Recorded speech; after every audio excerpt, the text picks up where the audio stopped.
not a huge crowd. But I'm just gonna flip over to here. And maybe more people just want to see my beautiful face instead of my intro. Maybe that's it. Look what I have here, though. For those who are interested, we've got some more third-party autofocus lenses from Mike. Hope you are doing well. I am doing extremely well, William. A little tired, really busy, as you can probably guess. Just I got back from CES on Thursday. And for those who are curious, members of the course watching later or haven't heard about my course on Lumix cameras, I have finished writing the photography section of the course, and I think I have done a better job this go around. I think it'll flow much better. Not that the video section is bad, but I know that I can do better. So yeah. And guess what, guys? We are very close to crossing over 100 users or students, 100 students on the Lumix Pro course. That's right. For those who haven't seen the course, yes. What's up, Dots? The man, the myth, the legend. Your Lumix daddy. For those who haven't seen the course, yeah, this is the trailer. I'm not going to play the music, even though it's sick with the music. Be creative. I appreciate it. It's a great milestone. Thank you. This is the course, though. Should I put it under my camera? No. The trailer for the course. You've got over 2 hours of content currently, with a lot more on the way. Sorry, guys, doing a little plug real quick for the course. There's over 2 hours of content currently. It's a one-time payment that gains you access to for a lifetime to the growing library of videos, not just what's there into the future. So, yeah, there's a lot of value in the course for those who are interested. And I'm here to also answer any questions for those who are not interested, or I've also got 2 freebies.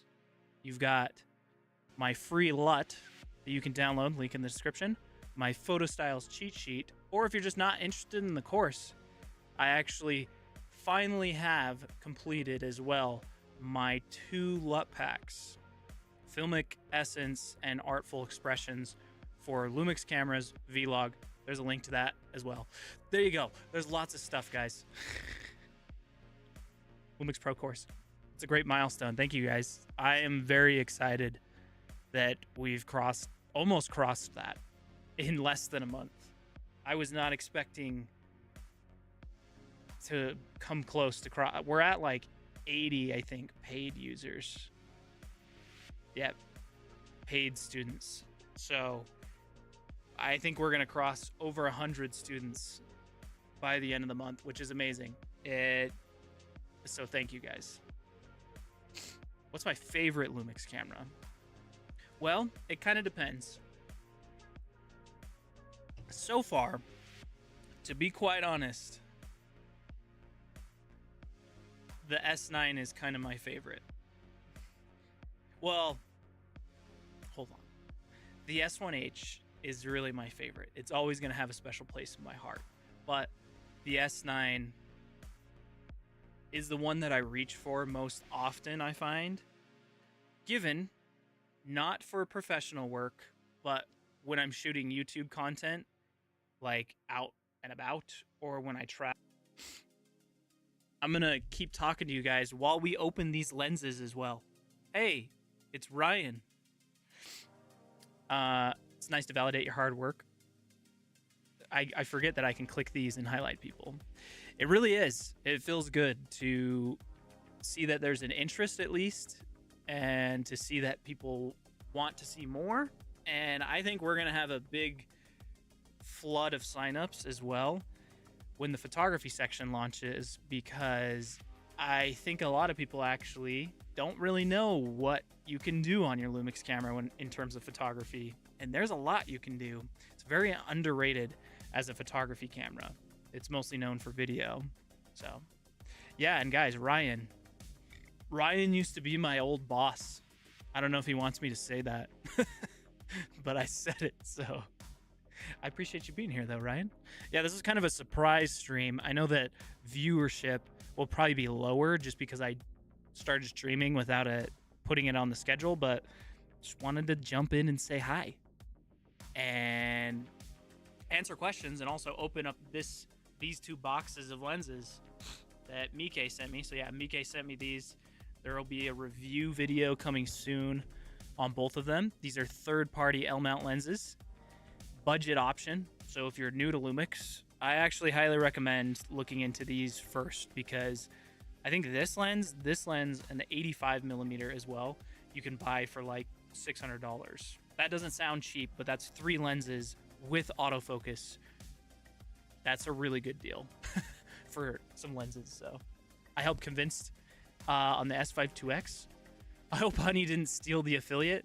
I'm loving the camera though. It's a beast of a camera machine, and coloring is a dream. If you clicked Honey, then it probably did steal the affiliate revenue.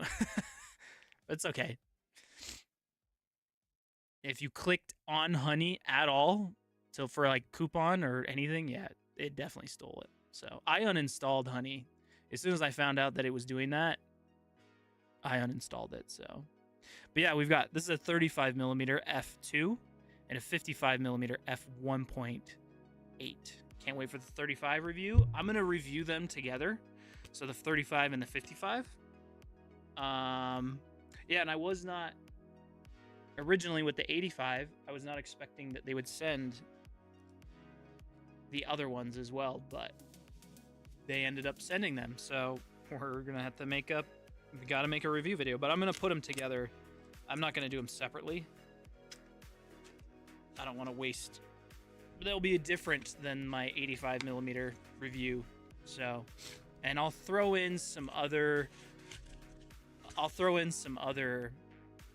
shots as well with the 85 millimeter, because I didn't get many portraits, and I noticed that after I had done the video. Wow, this is way smaller than I was expecting. I noticed that after the fact. Wow, that's really small. Smaller than I was expecting.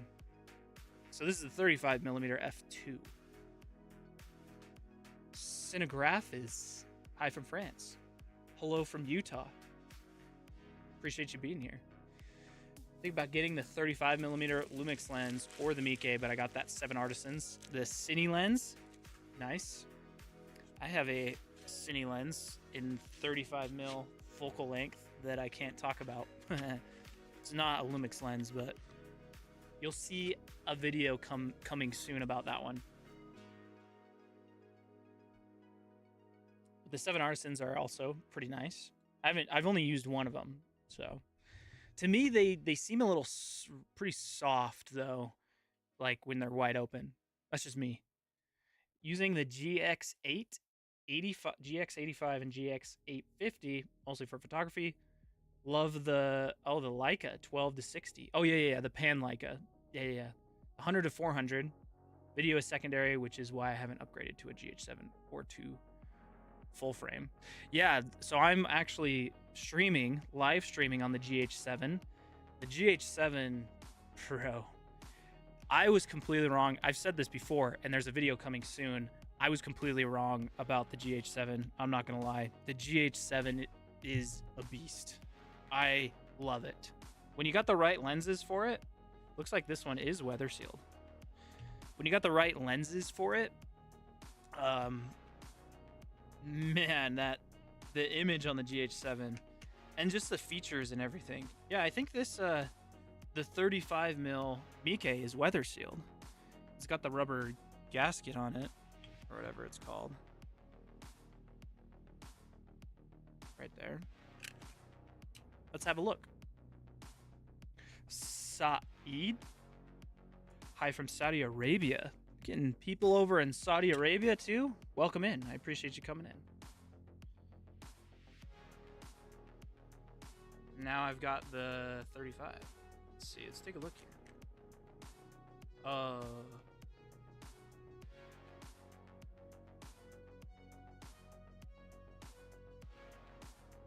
I always forget how I have my S9 set up though. I have the buttons that like custom buttons set up so differently because there's not as many. It's my one, complaint. It's not really a complaint. It's just I'm used to having so many. Oh, hold on one second.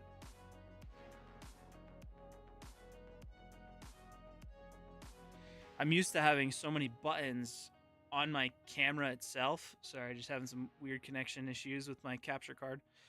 That, yeah, I miss it on the S9, but I still prefer the S9 overall. It's just one that I grab so often. How's that autofocus? How's that third-party autofocus? Here you go, though. This is what the 35 millimeter Miike looks like on the S9. It's pretty small, pretty similar size in comparison to the. This is the 18 millimeter Lumix lens, so yeah, not bad. Not bad.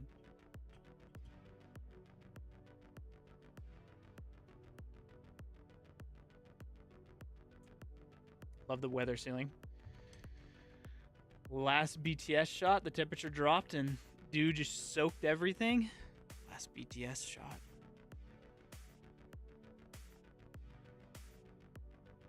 Compare size to the L Prime here. I'll take it off and you can see the size difference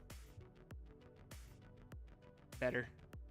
It's really like pretty much the exact same size. And I would get the 35, but the 35 is like they're the exact same size. The 18, all the primes, so. It's a little guy.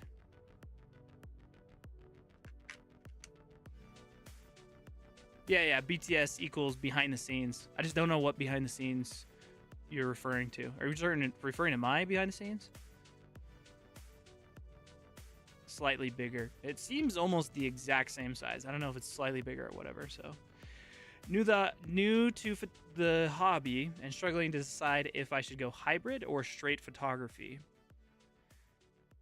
The thing with Lumix, in my opinion, Sockz, is that they almost all of their cameras really are basically hybrid. Even if you go with the G9 Mark II, it can pretty much do. It's a great like video camera as well.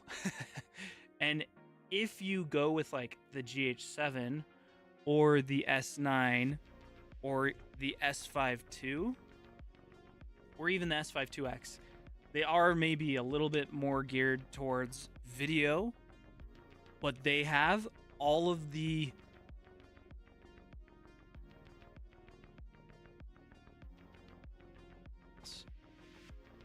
having issues with my camera disconnecting. Nice. There we go. Hang on one second. Let me just unplug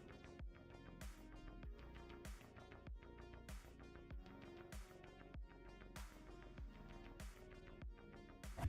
Sometimes my capture card, I think, has some issues, or maybe it's the HDMI cable that I need to change out. But so yeah, anyways, basically, okay, so you were looking at the S5 IIX. Oh, I'm just realizing I'm having issues again. I'm having like some weird noise things. What is that? Huh. Weird. There's some weird like artifacting going on. Sorry, anyways, if you're looking at the S5 IIX, it's a good camera to grow into. Like if you feel like that you're gonna start doing like more professional things in terms of video, you can always grow into those more video centric features, right? Whereas in the S5 II, like say you want to shoot Blackmagic RAW, if you bought the S5 II, you're not going to be able to do that. You would have to pay for the upgrade. So I guess you could grow into it, but personally, I think you should just go with the S5 IIX because the S5 IIX, it's a great hybrid camera, has all the same photography features that you can get basically on all the cameras, but it's going to be amazing for video. S5 II is pretty close, but the S5 IIX just has almost everything you need.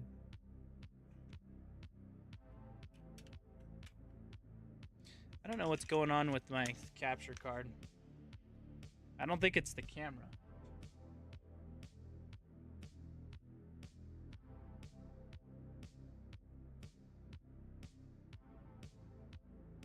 I don't know. It's doing these weird, like, I don't know if you guys can see that. Maybe that's just me that sees that though. This is definitely not 1440p. It is doing it on my live stream as well. I don't know. Sorry guys. It's doing some weird like artifacting thing after that thing. But hello from Vancouver.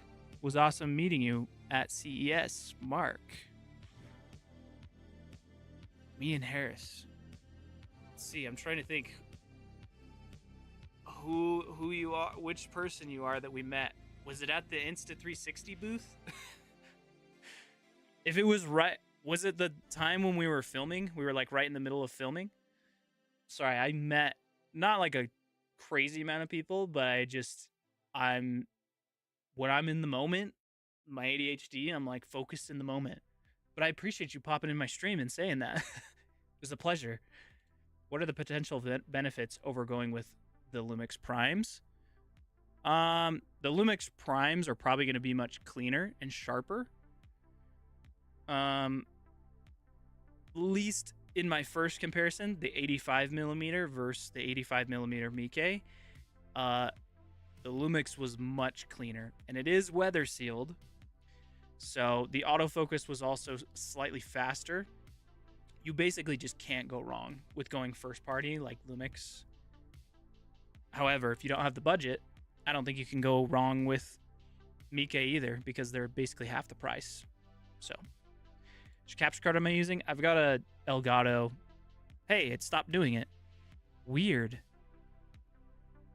It just fixed itself. It stopped doing it. It's an Elgato 4K though, capture card. I don't know. It might be my HDMI cable too. I just had every time. It's one of those things that like I just haven't taken the time to figure out if it is it the cable? Is it the capture card? I don't know. Just picked up the S5 II for $1,400 the other day. Just waiting on delivery. Congrats. Welcome to the Lumix family. You won't regret it. I love Lumix. Screen tearing? No. It was like doing these weird like artifacting noise things, but it stopped, so.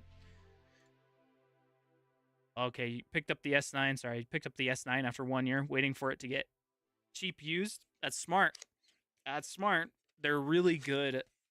There's some really good deals on some of the used cameras these days, especially the S5 II and S5 IIX. But yeah, the S9, if you want some color, some personality, and you want the size and the portability of it, S9's the way to go. I'm telling you. Was that the Panasonic booth? Oh yeah, that's right. I remember now. I feel like I didn't really, like I maybe said some things. Ooh, this one's nice. Ooh. This is the Pro Series, the 55mm. I didn't even know this. It's got a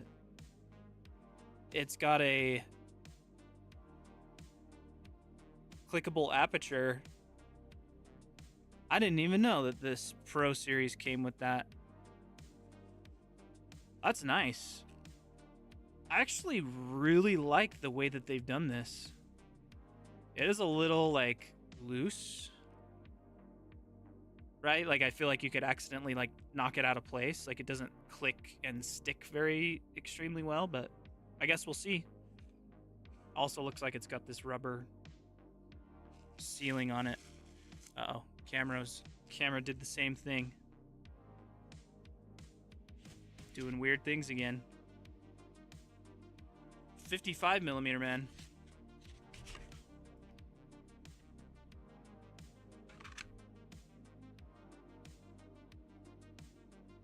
You had to use Elgato's provided cable for best results. This is a really old capture card.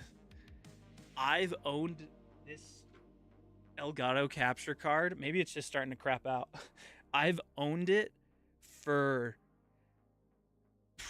I'm trying to think. When did I first get that capture card? It's so old. Like, when they first came out with the Elgato 4K60, I think that's when I bought it. And I don't know how long ago that was. Like 7 years ago or something. Has it really been that long? And that's crazy. So it could just be the capture card starting to crap out. Because I have no idea where that, I didn't even know it came with an HDMI cable, to be honest. I thought it just came with the thing. Maybe I'm crazy. Here, let's put the 55 millimeter on here. Let's see what we're dealing with. I'm actually really excited about these two lenses because the 85 millimeter, like, I wasn't too impressed with it. Like, it's not bad. It's not bad for those who like don't have the budget. This little 55 millimeter 1.8 though, with the clickable aperture, that's cool, man. I don't really use clickable apertures, to be fair. Although one thing that's kind of weird I just noticed is that the auto, or the auto one where you select it from the camera, it is, when you click out of it, it goes to f16 and then you got to go all the way down here to f1.8. That's kind of weird. Usually it goes auto and then it goes to 1.8 and up from there, but whatever. Minor thing. Just a minor thing.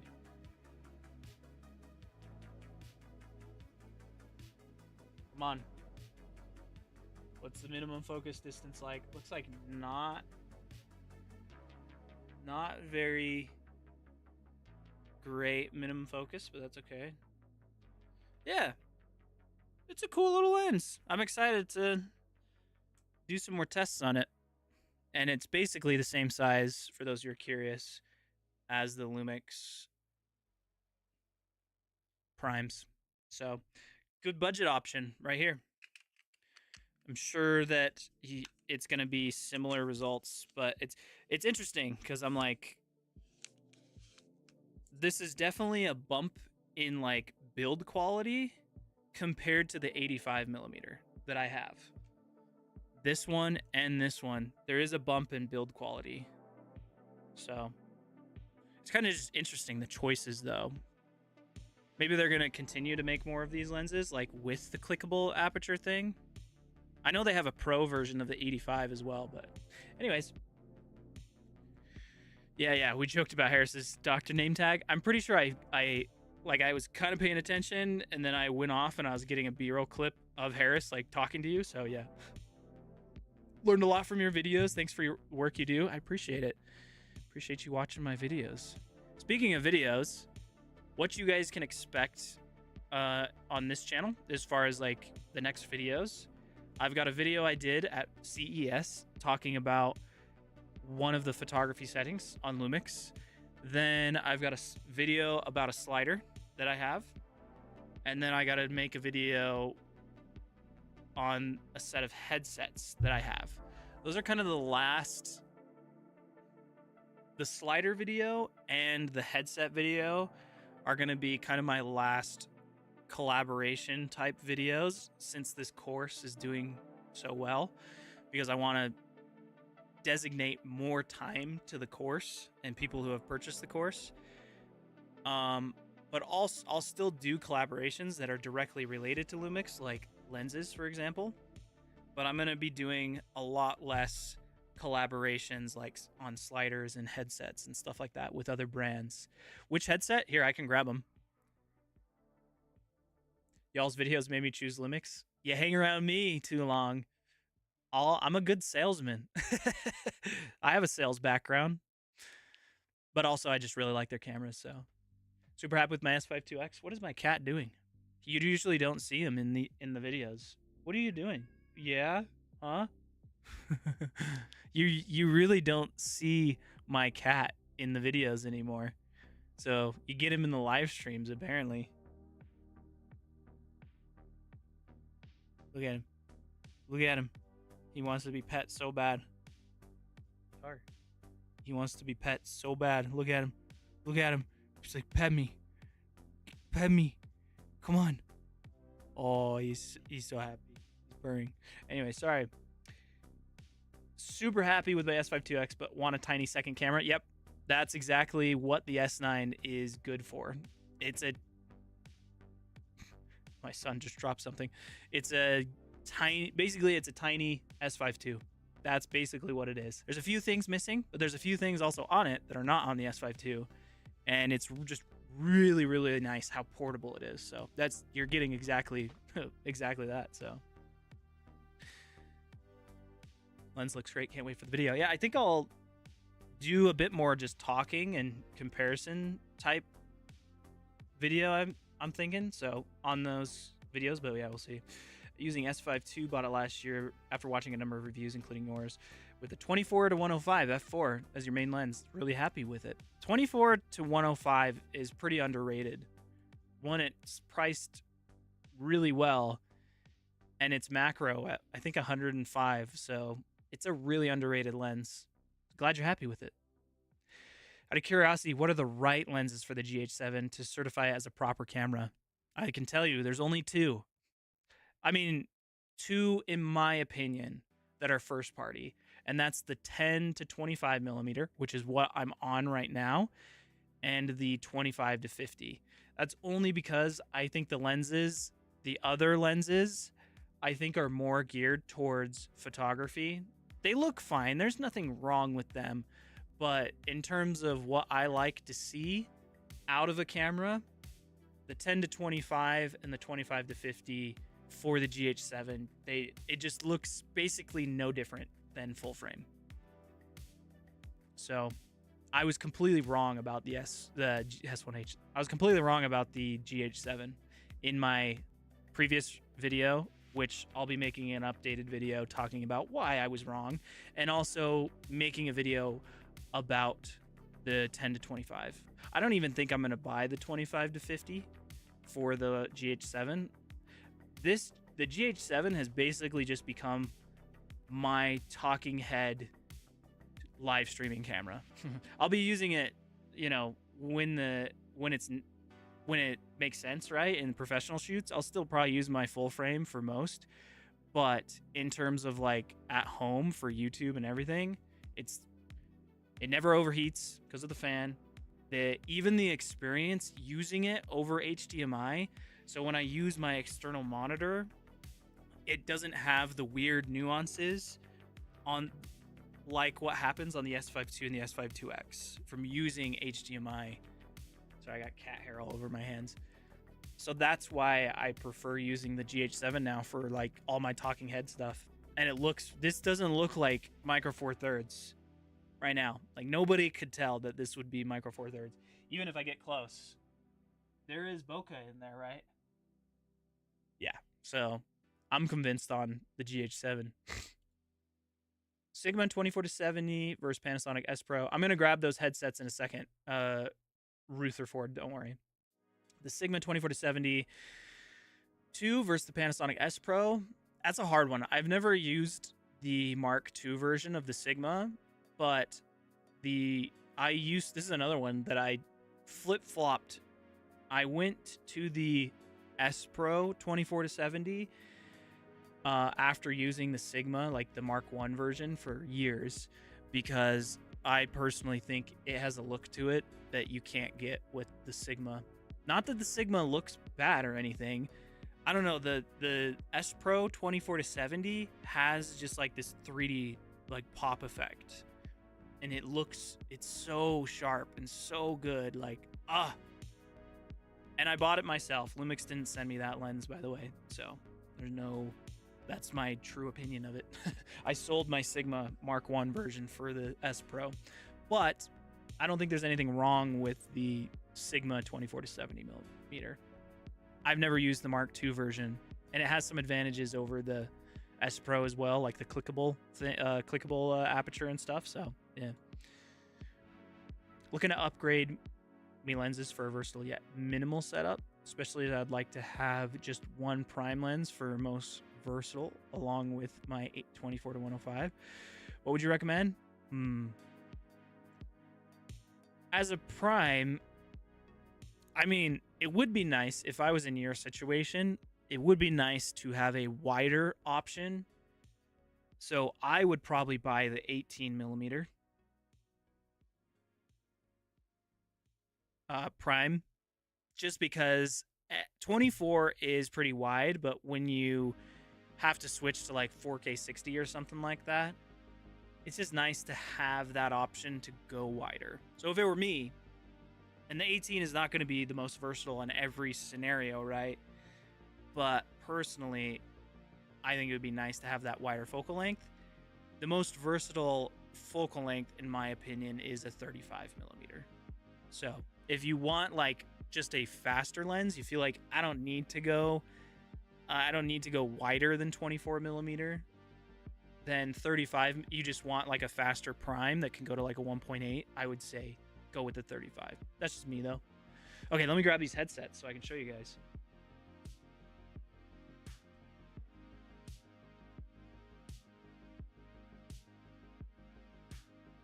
So yeah, there's a video coming soon on these Hollyland headsets. I actually can't show you, I just realized, because they come out they come out Wednesday. But they're Hollyland headsets, so I can't pull them out of this. But they're coming soon. There will be a comparison video coming up Wednesday when they actually release. I forgot that they haven't been released yet, but yeah, I'm doing a comparison to the ones that I did though. That and these absolutely curb stomp basically those other ones that I have. So yeah, you'll see in the video. But yeah, can't show you these. Totally forgot. But they are from Hollyland.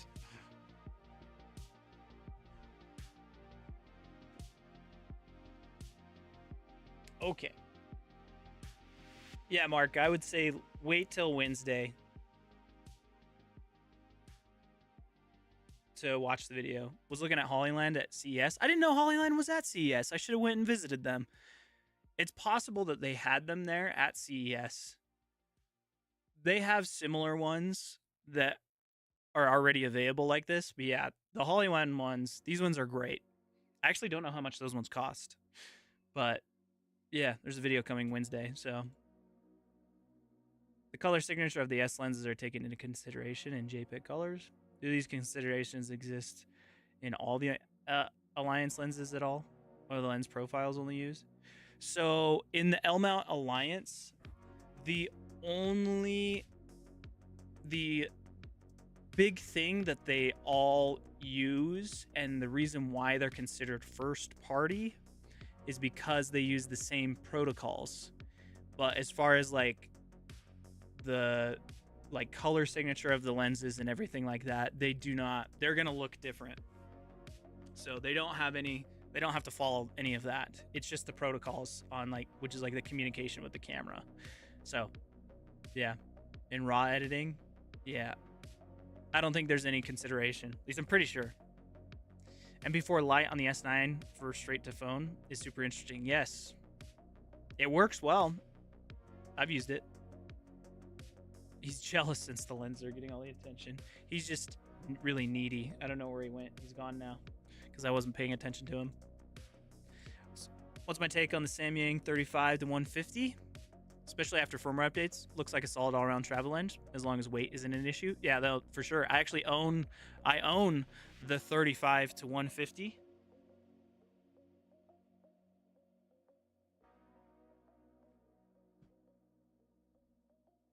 This one I also bought myself. Samyang did not send it to me. And I was just at CES with this lens. And it's exactly what you said, is that, oh, Come on, GH7. It's exactly what you said. It's because it's a all-around. I only had to bring this lens, basically. I brought this lens and the 18 millimeter. All my focal lengths are essentially covered. I thought about bringing the 24 to 70, but decided to bring this one. And it's a little heavy. It is. But I mean, when you think about it, though, it would be really heavy. It would be really heavy to carry all lenses that could cover this focal length. You'd need basically a 24 to 70 and a 70 to 200 essentially to get close.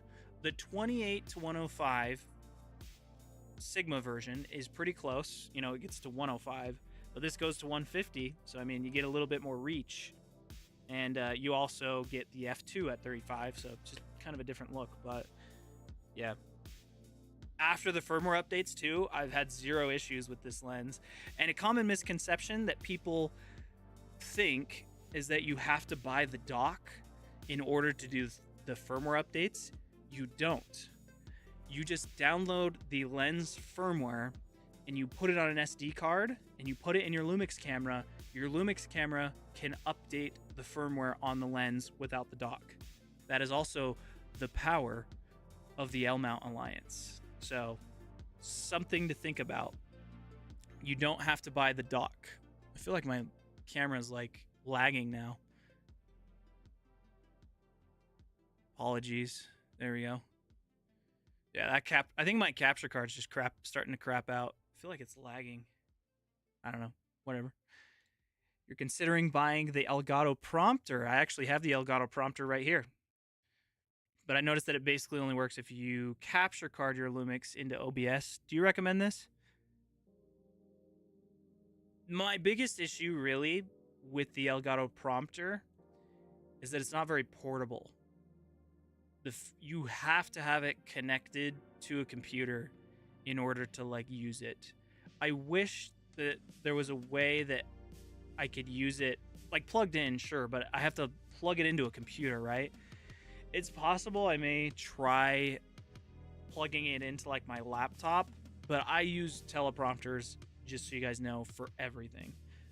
I've used a prompter for forever. I've gotten better at, like, not using a prompter, but still, when I want to speed through a script and not have a lot of mess ups that I have to fix in post, I prefer a prompter tenfold. So, do you think there will be any firmware updates regarding the cropping issues? If you're talking about the crop in 4K 60, it's actually not an issue. It's just a hardware limitation, as far as I know, at least. So there's not going to be any updates fixing that because the cameras are just not capable of doing that.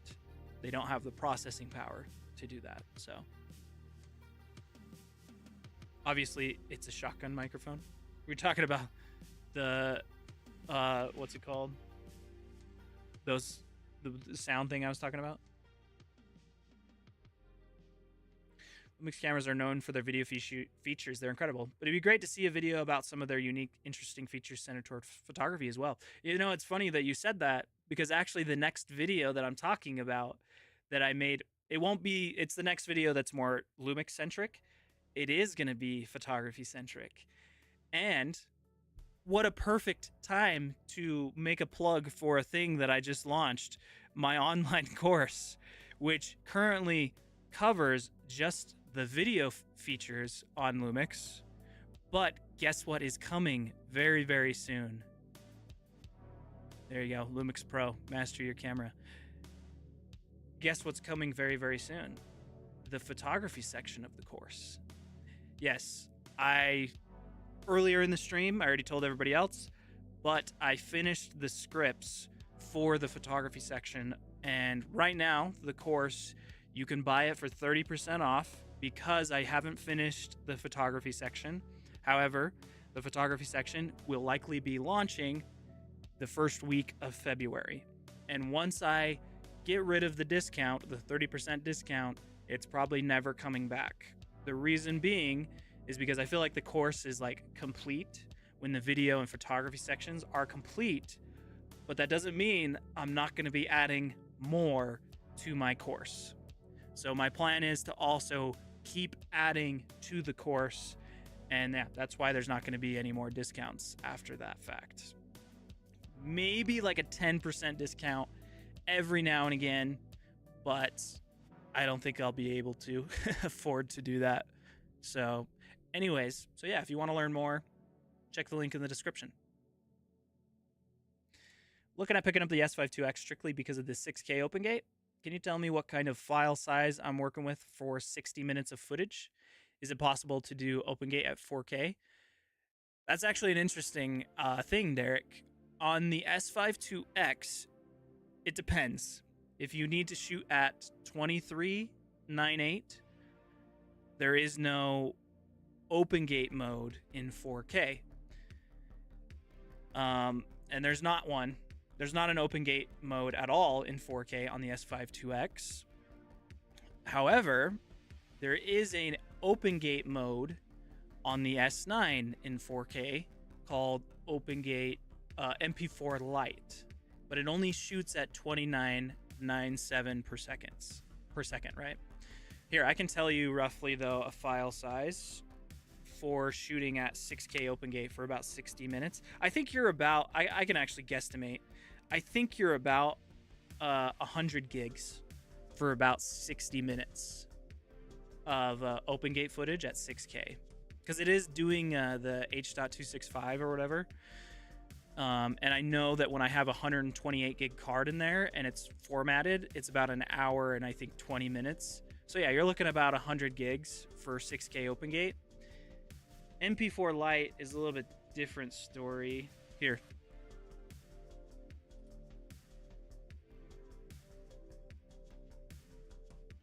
This is a 256 gig card.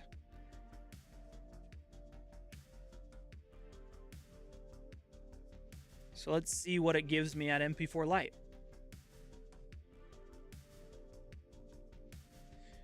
Do I dolly zoom a lot with a zoom lens, or you shoot at one focal length with the zoom lens? You're saying, do I do dolly zooms? Because dolly zooms are actually pretty hard to do. But I do like zoom to different focal lengths when I'm using a zoom lens, if that's answers your question. So there's a cool newer teleprompter that uses iPads and no need to connect to a computer.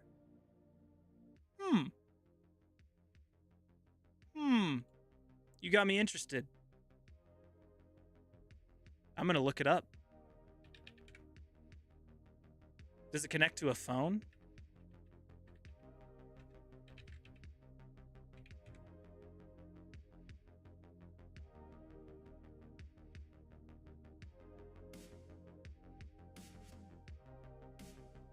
I usually use my phone. What app does it use? Does Newer have their own app?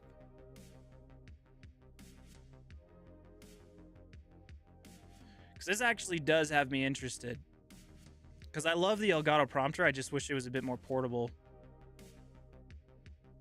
Comes with a remote as well.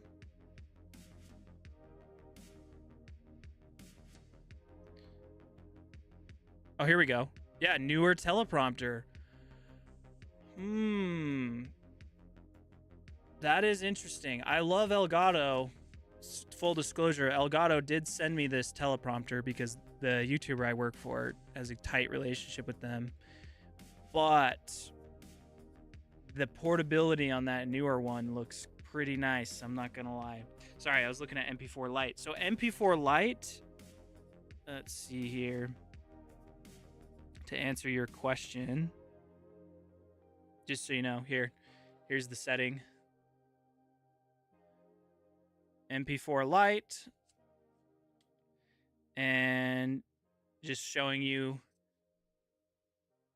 there it is, 3840 by 2560, 3x2, 2997. Oh, wow. So in MP4 Lite in 4K, you've got about 11 hours on a 256 gig card. So you can probably get 6 hours of recording time in MP4 Lite. I don't think an S9 will record for that long, but so now we need MP4 Lite to come to the S5 II and the S5 IIX, because yeah, that'd be sweet.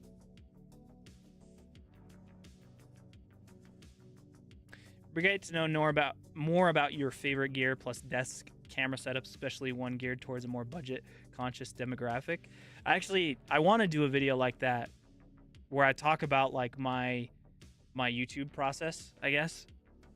I actually might even put that in my course, is my process for making YouTube videos. So if I record video using Blocktra and camera, will the end product be the same if I record in Vlog, then grade to 709 in DaVinci, then add the LUT in post? So you would want to add the LUT directly to your Vlog footage. You don't want to convert it, because the way I built the LUT, I converted it to Rec 709 already, the Vlog footage, and then I did a grade. So, and one thing, that's actually a good question too, Doc. When you apply a LUT in camera, it is not the same as applying the LUT in post, because the camera processes the LUT differently than what it does in post-production. So it is slightly different. You might get slightly different results applying the LUT in camera than recording and then applying the LUT in post. So that's a good question, actually. You know why I love so far about writing the scripts for this course is that it's made me much more knowledgeable about little details like that. So you guys don't know this, but a lot of the course, the video section, I needed to do a better job at doing this. I didn't really think about it until after the fact. I mostly wrote the scripts based on my own knowledge, and then I would double check some of the things I wasn't sure about. The photography section, however, is written with me directly looking at the manual and my own knowledge. So it's going to be much more accurate in terms of the nuances and things to keep in mind when it comes to your Lumix camera. So like your question that you had, is it the same as recording in camera? It's not. That's something I learned while writing the photography section of the course. So yeah, my course is going to make you much more aware of all that stuff. So on board with the course. Looks great so far. Always be learning. Did you buy the course, William? I haven't kept track of like everybody. Like I can see everybody's accounts and stuff like that, but I appreciate it. I need to get more people to put reviews. Thank you. You have. Thank you. Seriously, give me honest feedback too. A lot of it I'm probably kind of aware of, but yeah, I'm trying my best to make it feel very premium, I guess, and focus more about the learning part of it. Just a random stranger says he wants to learn Lumix. Will it make it more attractive? Me more attractive? Yes, it will. Look at this. When I grab my camera, see how much more attractive I am holding my Lumix camera? I don't know if you guys see that, but like, see, now I don't know what happened. I'm not as attractive anymore. But then I pick up this guy and I'm like, ooh, yeah. Hey. This is really where my riz comes from, okay? Is by just holding a camera. As soon as I set the camera down, though, oh, my riz is gone. See, where'd it go? My riz is gone. It's a good thing I'm already married.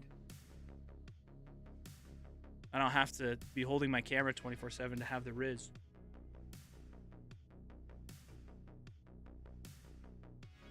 My hard drive, since picking up the S5 IIX, cooked.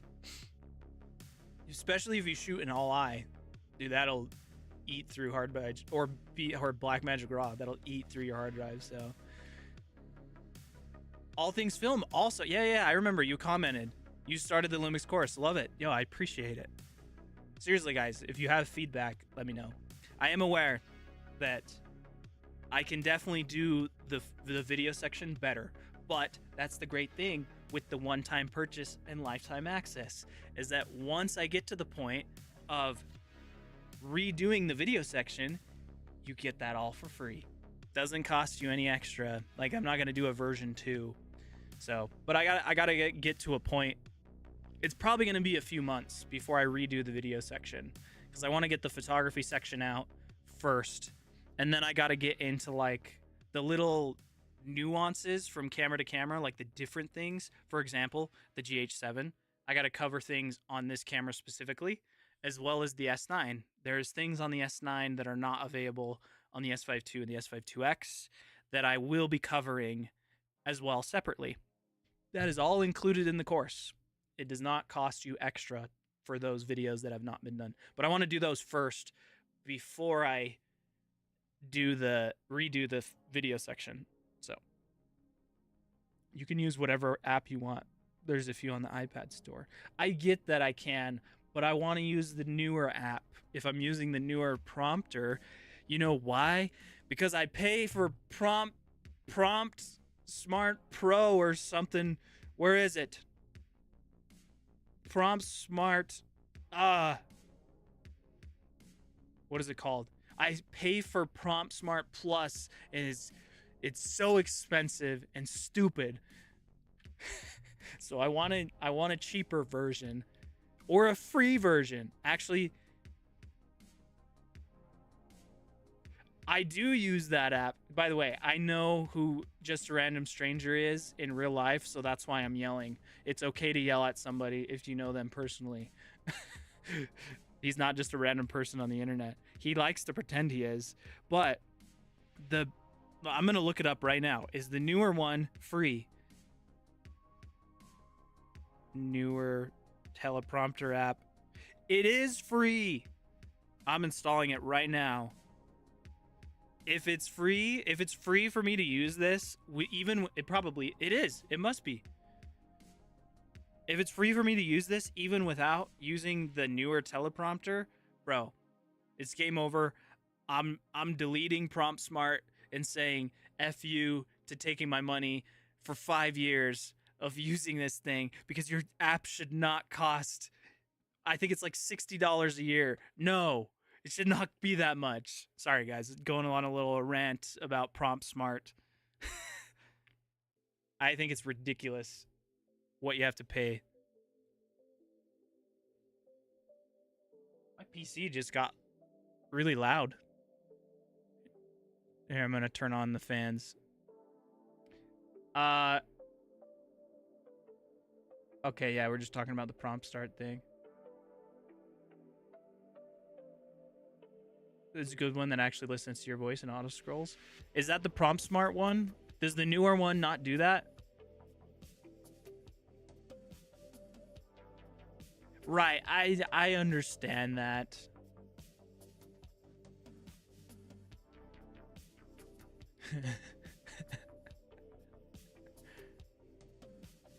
You can use a different app with the teleprompter. I know.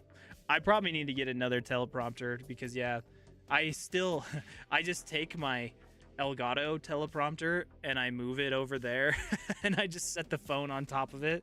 But it's annoying to have to move it back and forth. So, is the S1H Mark II coming soon?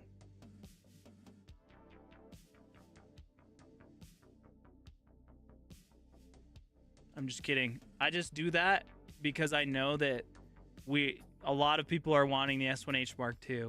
Just know this. If I had information about new cameras, I couldn't tell you.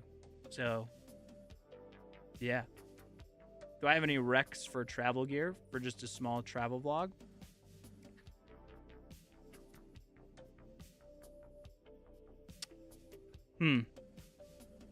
If I was going to be traveling, because it's true, I personally really, really like the 28-200.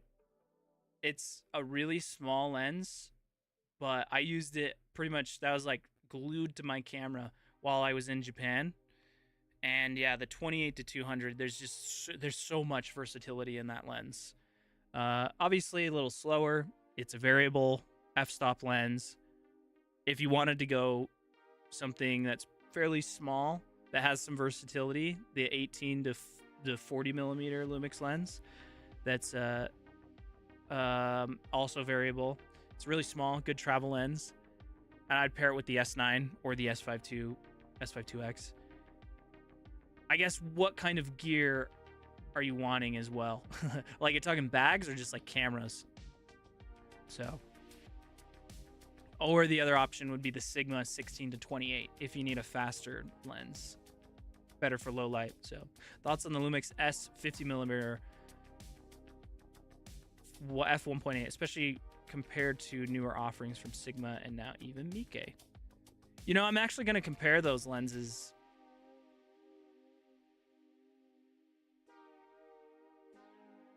Not the Sigma. I don't think you can really go wrong. So I have the Miike 50mm 1.8. It's the same size as the Lumix. I haven't used the Sigma one.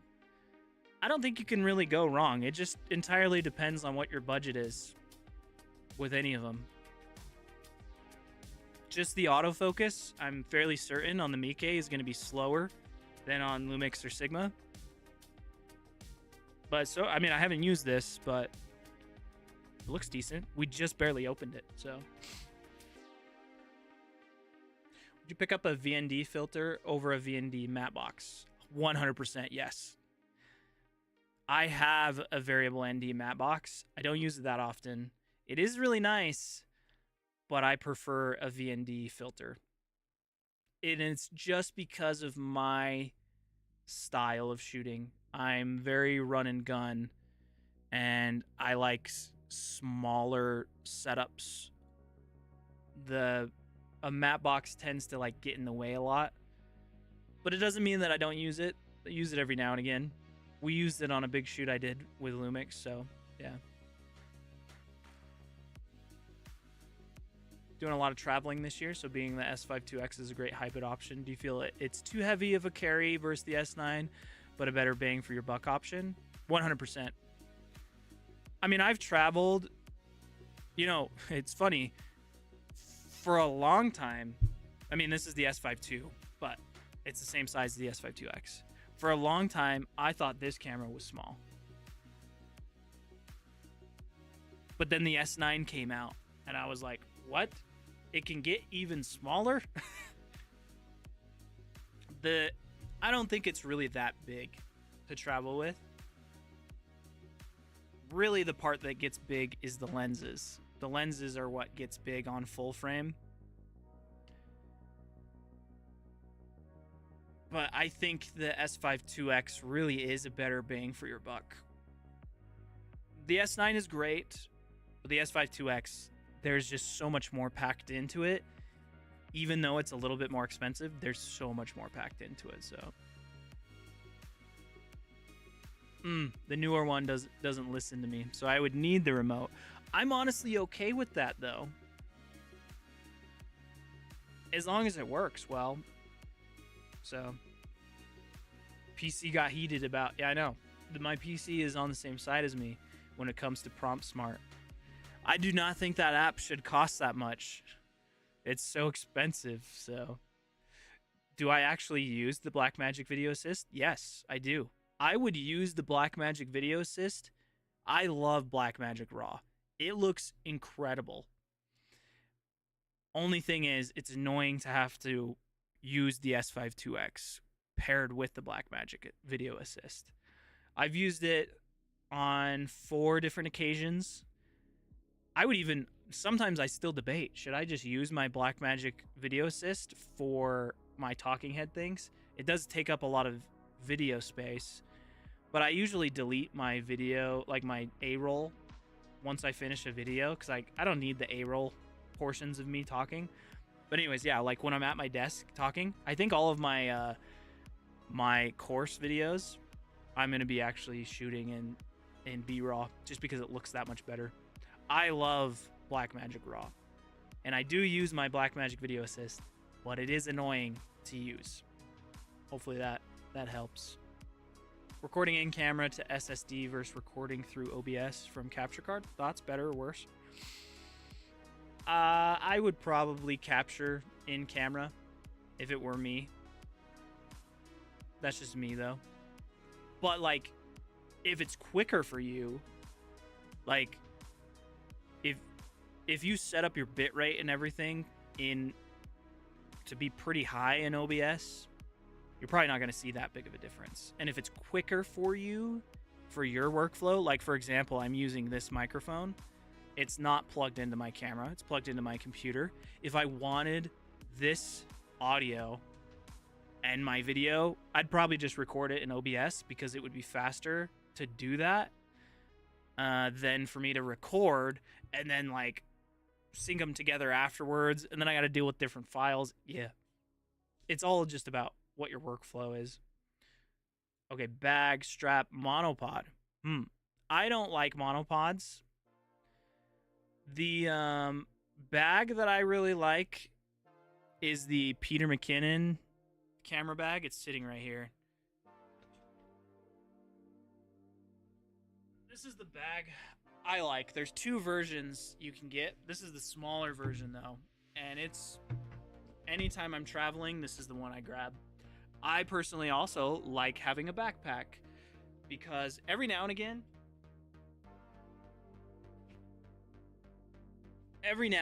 I will use one that's just like one strap. But if I'm walking around all day, I prefer to have a backpack. Backpacks are just so much, because what happens is my one shoulder gets really sore and then I have to switch to my other shoulder. Whereas like my backpack, it just over time, it seems to just feel better on my shoulders. Both my shoulders get kind of sore. And then in terms of straps,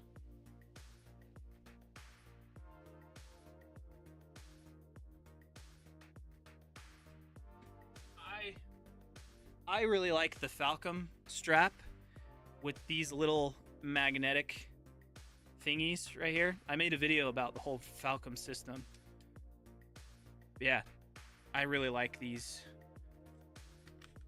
They're just easy for me to take the camera off. Boom. There you go. I do wish one small thing to note about this. I've almost lost this strap several times, but somehow I've kept it. So when I disconnect my camera, I'm gonna actually talk to Falcom about this when I see him at NAB. When I disconnect the strap, you can magnetize this together, right? So then it's like, okay, now I'm not gonna lose the strap. However, sometimes this has come undone. It's just like hanging like this while I'm like walking around. And somehow I have always noticed, oh shoot, this is disconnected. So what I want them to do is add a little, not only make it magnetic, but essentially make it so you can hook it. So then it's magnetic and it's hooked. So then there's no way that this is going to come undone. Maybe they do this as a safety thing so that if it did get snagged, it's just going to come off. But I'm like, I don't know what that's going to get snagged to. It's pretty close to my body. So yeah, this is the strap system I really like. Full disclosure, they sent me this, or they gave it to me actually in person at NAB, but I would have bought it anyways. I was eyeballing it anyways. I've bought a lot of Falcom stuff with my own money. You could say I'm kind of like a partner with them, but not like a paid partner or anything. I have like a direct messaging, like a direct message to them. And anytime I've had issues, I can message them directly, but yeah. You're taking the S5 II to Vietnam? Damn. That's going to be fun. Good thing it has a fan. Make sure you're on the high heat mode just to make sure it doesn't overheat. So, thoughts on using old EF lenses with the S5 II with the Sigma MC adapter for both photo and video? I think for photo, the autofocus is going to be pretty slow. And even for video, it's fairly slow, but it does work surprisingly very well. I've actually done a few tests, and I know a lot of people. Actually, Jeff, who's been in my videos, he bought an S5 IIX, and he has a bunch of EF lenses and EF glass. He has only been using. He was like, I'm really surprised at how well this Sigma adapter works with the old EF glass. And he's like, and I was like, yeah, it works.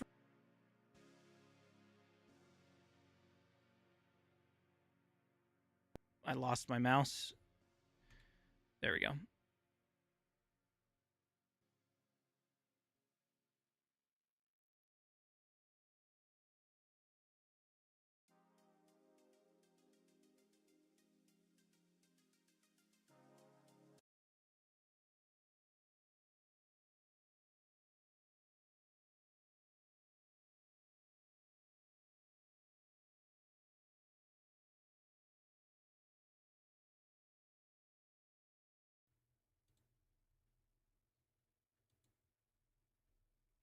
Wow, that's. I need to figure out this capture card.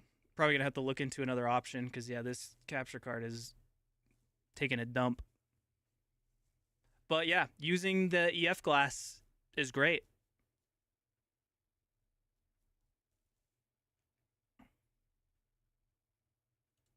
Is the S52X heavy for travel? It's not necessarily like heavy. Like it's honestly a really small camera when you compare to a lot of cameras out there. But yeah, thinking about the Sigma 70 to 200 f2.8 DGDN. Your thought, please. Yeah, any lens that you buy, Sigma wise, just make sure it's the DGDN version. That means when it's DGDN, that means that it's made specifically for mirrorless cameras. I haven't used that one specifically, but if I was gonna buy, you can't go wrong obviously with the S Pro, and I'm sure it kind of has that like 3D pop thing. I don't really use 70 to 200 that often. I have the 70 to 200 f4. God, man, I have the 70 to 200 f4. Barely used it really. That one was sent to me by Lumix, but yeah, no problem. You got the mini tripod? Used it at CES? Oh, the one I bought, the Mantis pod. Yeah, yeah, yeah. Comes in tomorrow, dude. Congrats! I love that. I love the Mantis pod. It's like my favorite little like vlog tripod thing. Watch that video. Go back and rewatch it. Sounds good. How do I feel about weather sealing on the S52X? It's great.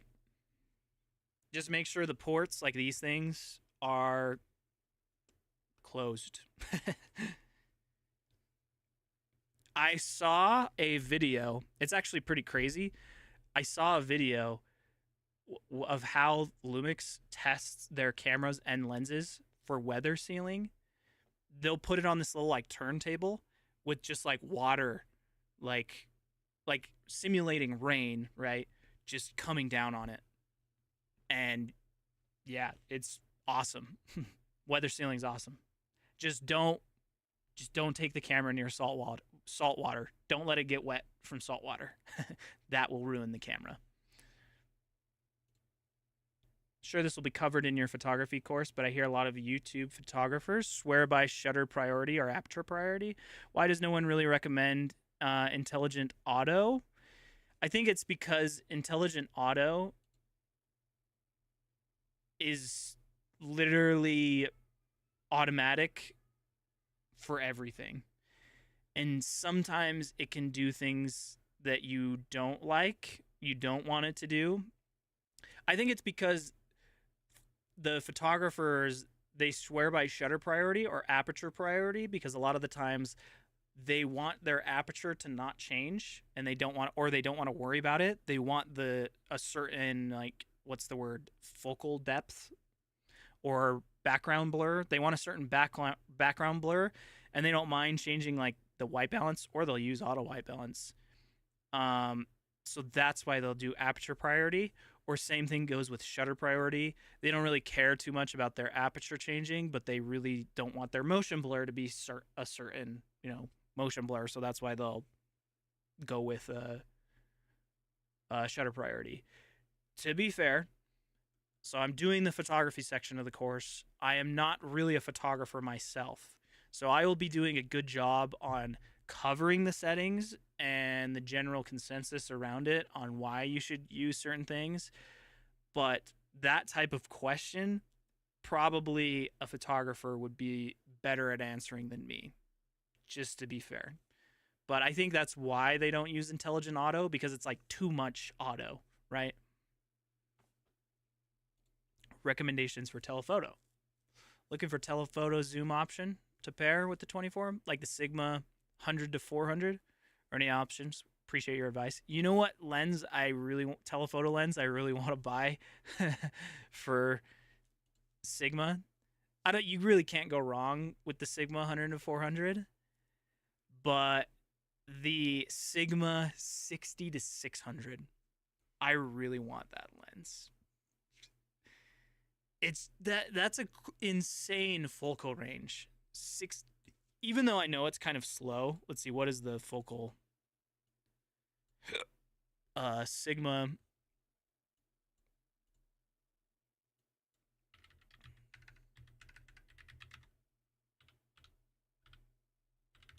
And I know that there's some like disadvantages to it, but I'm like, dude, 60 millimeters to 600? That's just crazy, man.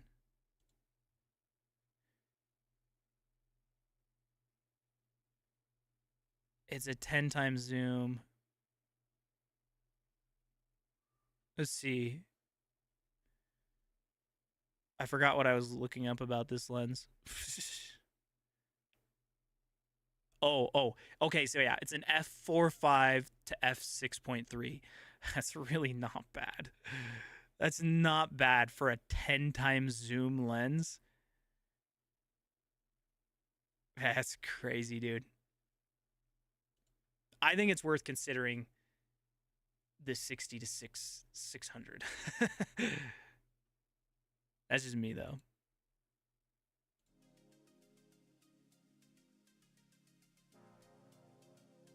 But you can't go wrong with the other ones. Lumix doesn't have any like many like telephoto lenses, but yeah, Sigma, they rely on Sigma a lot for that and Leica, but my USB hub resets my things from time to time. Can it be a hub maybe? It could be. I might try that first. I've just realized I have a USB hub in the Stream Deck. Maybe I can put the Elgato capture card into the Stream Deck and that will fix it. I'll try that next.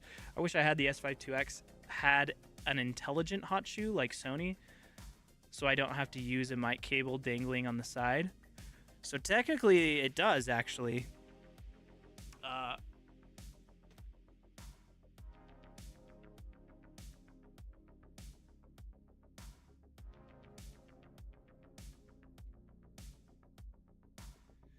I think what you're saying is you wish that it had a microphone that could plug straight into the hot shoe. Oops. I just clicked something. So this is the XLR. This is the first version. They do have the XLR2, but notice there's these little pins right here. And then notice, you can kind of see it. Then notice that there's also these little metal pins in here. So you can connect it directly to the hot shoe with no cables.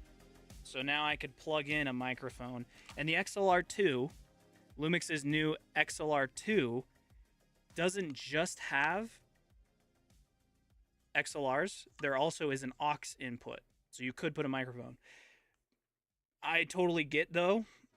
I know what you mean. I wish a microphone existed for Lumix that could plug straight in, like a shotgun microphone that could plug straight into the hot shoe. But the XLR2 does support it, so that would technically work, but it's not as compact. Yeah, I understand what you mean, though, Derek. But if you mean you wish it had a hot shoe, they actually do have a hot shoe, like for audio. They just need, either Lumix needs to make their own microphone that can go in here, or third-party brands, which I have actually talked to Sennheiser directly about this. I have told them they need to make a shotgun microphone that can not only connect to Lumix, but an adapter that could connect to other microphones as well. So then, yeah. Because I'm like, Lumix I don't think is ever going to make a microphone that can go in here. A shotgun microphone. mostly just due to resources and time. But I've been trying to convince other brands to do it, because then it's not only going to benefit Lumix users, but it's going to benefit other users, like the DJI one. Yep, DJI makes the wireless receiver. It's only for Sony. Yep, I don't think Rode. Yep, I totally know what you mean. I hope that I can convince some brands to make that, because I know that people want it. So, any thoughts about the NVIDIA 5000 series GPU? Looks to be a great upgrade for video editing, as it supports 422 10-bit encoding and decoding. I edit off of Mac, so I don't really have too many thoughts. So I have a PC, and I have a 3090 Ti in here, but I only use it for gaming. I don't use it for video editing. So I use Apple Silicon. So, but I think the GPU looks awesome. So yeah, it's Sigma 60. Yeah, it'd be so nice. Yeah, stack the 10 times zoom with the S9 hybrid zoom. How much zoom would that be? Bro, I don't even, the 200 millimeter turns into like a 600 millimeter. I think it would be like 2000 zoom with the S9's hybrid zoom. That's another reason why I want to do that, because it would be a crazy test. You were disappointed with the Sigma 24-70 look wise. Now switch to the Blazar Apex 50mm AF. I have to use an L mount adapter at the moment, but now I know that Cineglass is right up my alley. Yeah, I mean, look-wise, you don't really... The 24-70 Sigma is going to be more, like, for photography. That is the one reason I think... Okay, somebody asked me about the S Pro 24-70. I think that's the reason why I think it looks better, because they built the S Pro lenses to be not only good for photography, but also good for, like, videography. Like... A lot of these lenses they make specifically for photography, and that's why, like autofocus lenses, that's why their cine lenses exist. But I think the S Pro is meant to be like a cine lens look as well, not just for photography. So anyways. Yeah, we're on the same page. Yep. I would love if Lumix or whoever would make some lenses like that.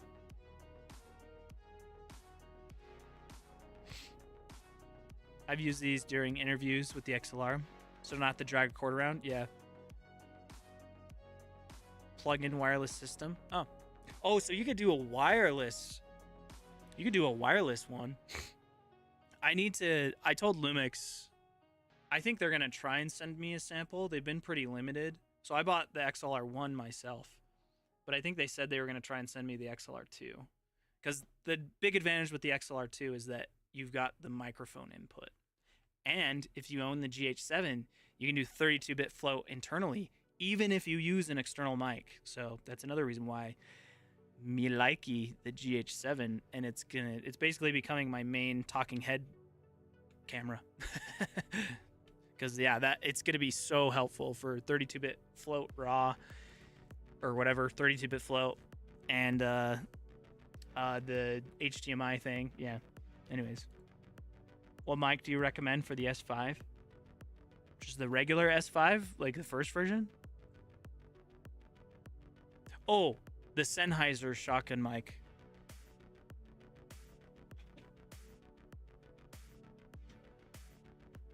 This guy. This is my favorite shotgun microphone, like for if I'm like doing vloggy stuff. Reason being, it's just so low profile.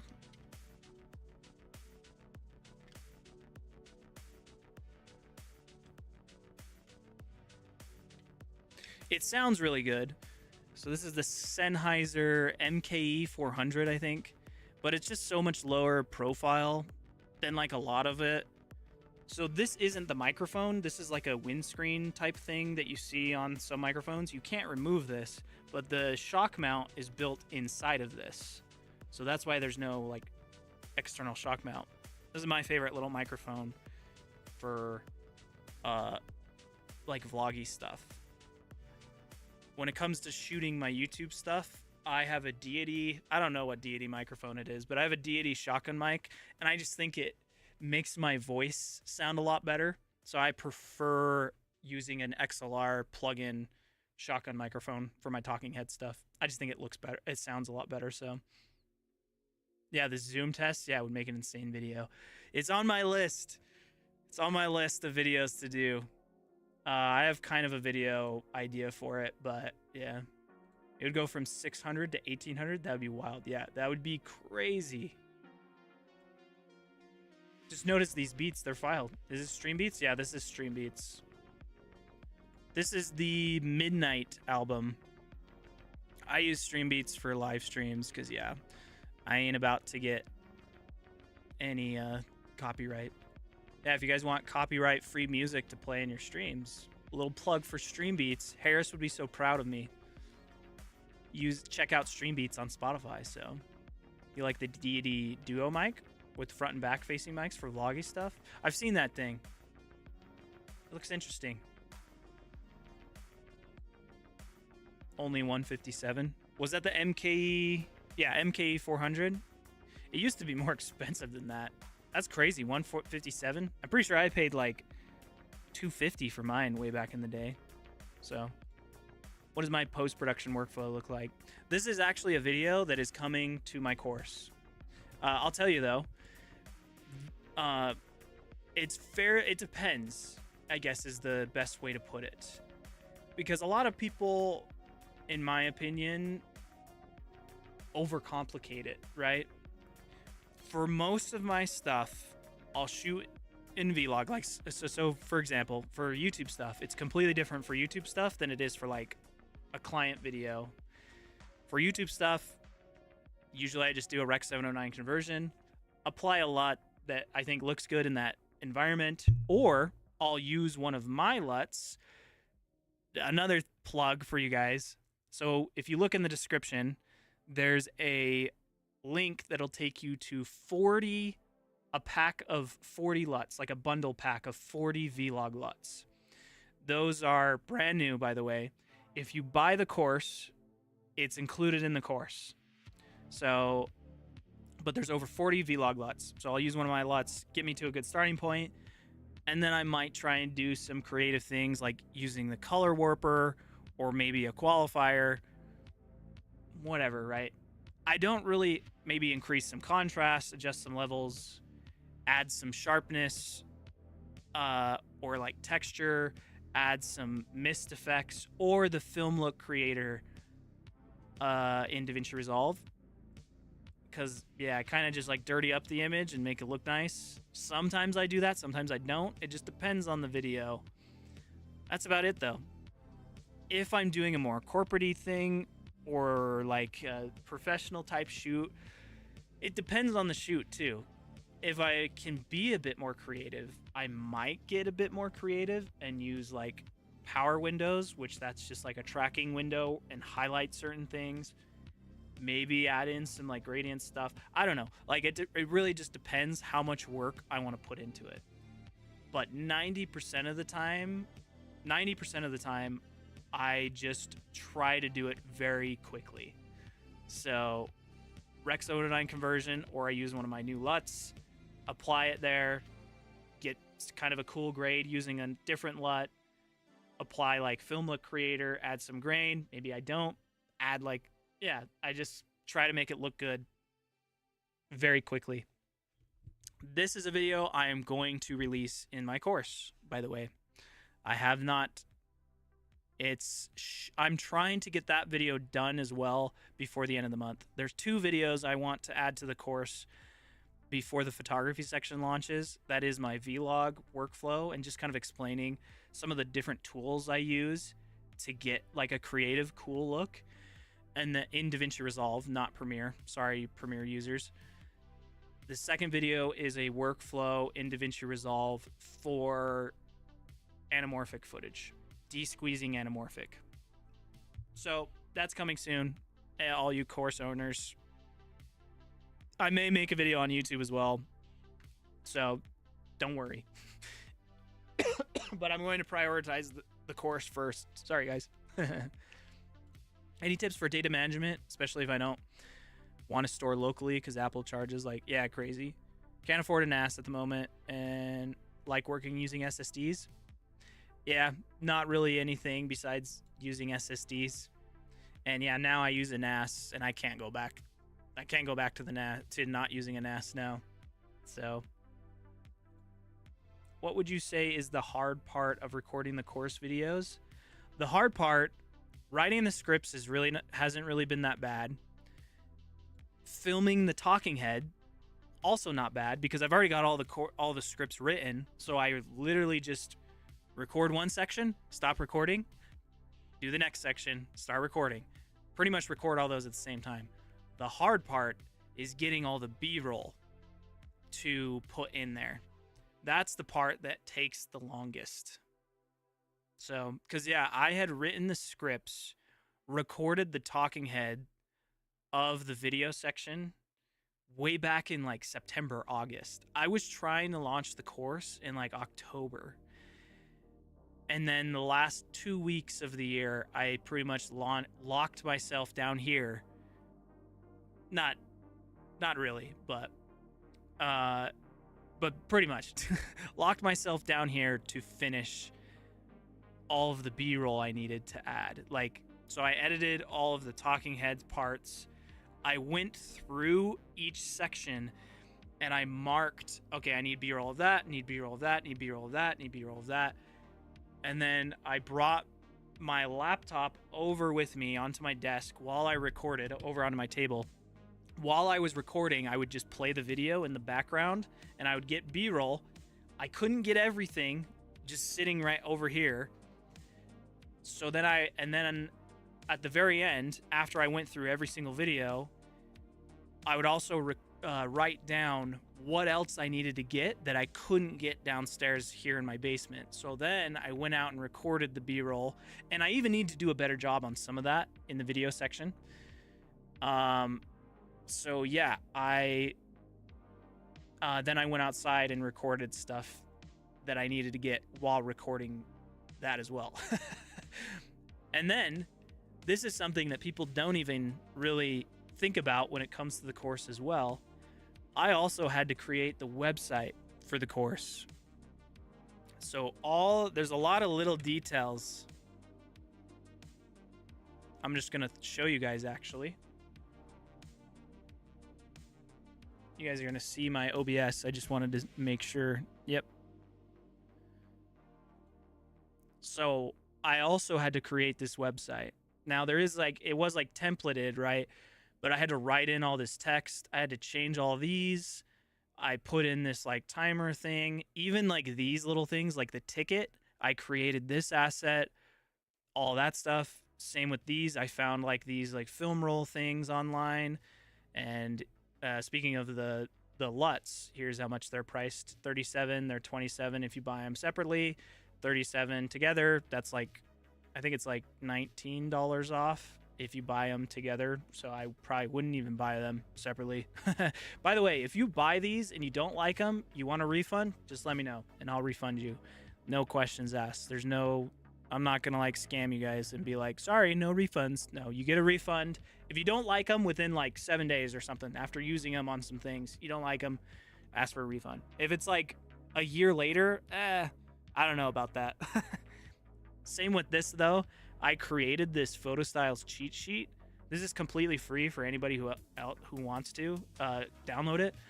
You have to put in your email. Sorry, but so all of these pictures right here I took. The cheat sheet looks kind of like this. Here, let me just log into the course and I can show you a little bit what the cheat sheet looks like. Just make sure that, yep, I'm back here.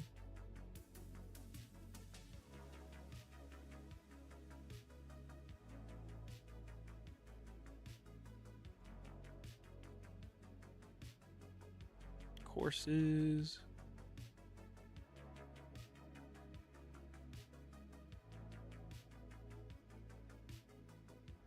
I'm pretty sure it shows the cheat sheet in the actual... Oh, It's as a download. Oh, wait. I can download it straight from here. Here we go. Okay. So this is what the cheat sheet looks like. So I created this myself, and I created it in tandem with the manual, because the manual tells you this information, but it doesn't really give you examples. So when you scroll down, this is the standard profile. This is what it looks like. It gives you a description. So this is simple and standard.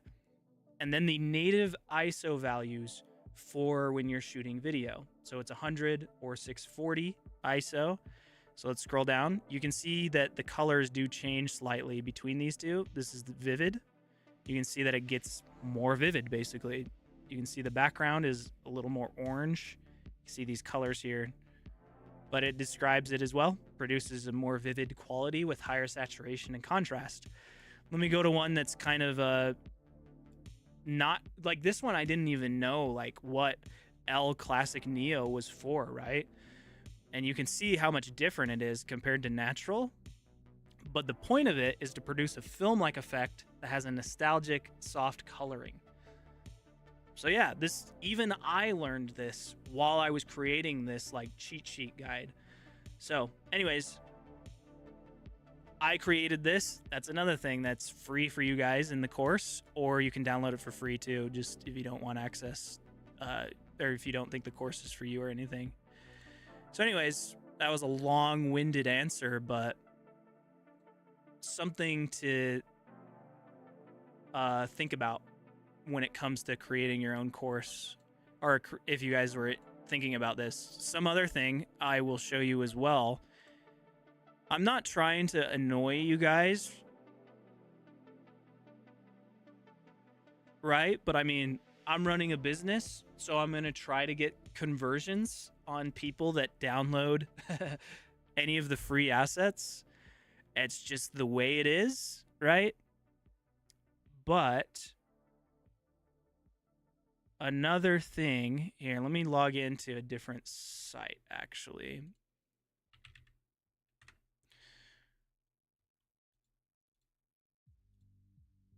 I think I logged into this one. Yeah, here we go. I just want to show you as well my email campaigns. This is another thing that people don't think about.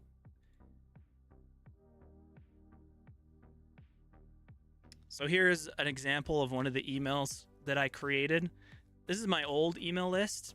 I actually need to make an email like signature, but yep, I wrote this stuff as well, put in this image, wrote all this stuff. Yeah, there's a lot of work behind the scenes that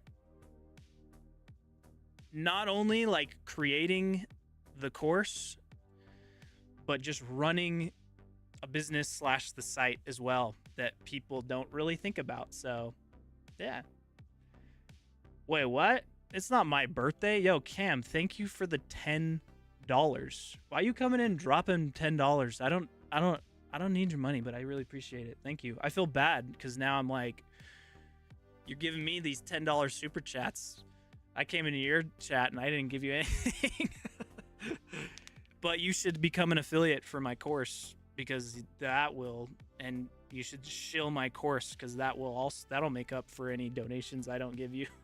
Happy birthday though, fellow shill. It's actually not my birthday. Where did you think it was my birthday from? If you're editing and you're gone, I appreciate you stopping in. My birthday is in April 10th. So I'll hold on to this message and I'll repost it on April 10th. It's actually the day after I leave NAB. So I will basically be celebrating my birthday at NAB. So I don't know where you saw that. Did I say happy birthday somewhere? What's going on? How do I get the B-roll? I either record it straight from camera, like using my Blackmagic Video Assist, or I what's it called? Record it with the camera. That's how. What's it like working with brands? How involved throughout how it evolved throughout your time on YouTube. This is actually a good question.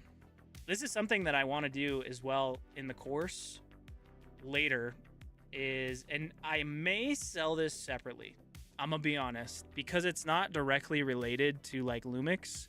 I may sell like for like $47 or something like that, a YouTube like course. We'll see. But the free answer, it hasn't really changed that much.